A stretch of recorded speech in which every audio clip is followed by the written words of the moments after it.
আপনারা যারা এই রোজায় মাছ মাংস খেতে খেতে বিরক্ত আর সময়ের অভাবে আপনারা ভর্তা বানাতে পারছেন না, কিন্তু ভর্তা খেতে আপনারা খুব পছন্দ করেন, এই ভিডিওটা তাদের জন্য।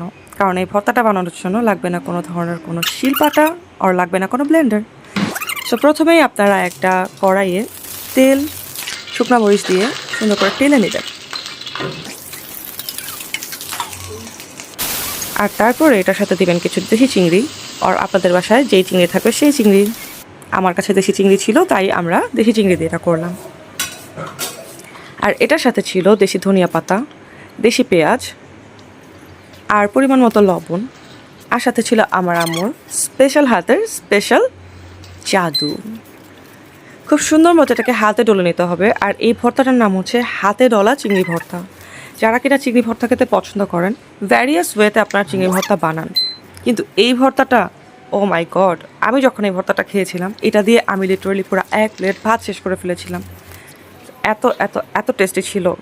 জাস্ট লুক অ্যাট দিস, মাখো মাখো, ফ্লেভারাস, অ্যান্ড যখন আমি মুখে দিচ্ছিলাম ভাতের সাথে মেখে, ভিতরের টেস্টটা এত সুন্দর করে ব্লাস্ট করছিল।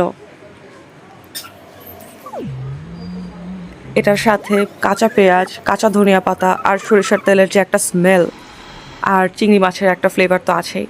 সো আপনারা কিন্তু বাসায় চাইলে এটা ট্রাই করে দেখতে পারেন।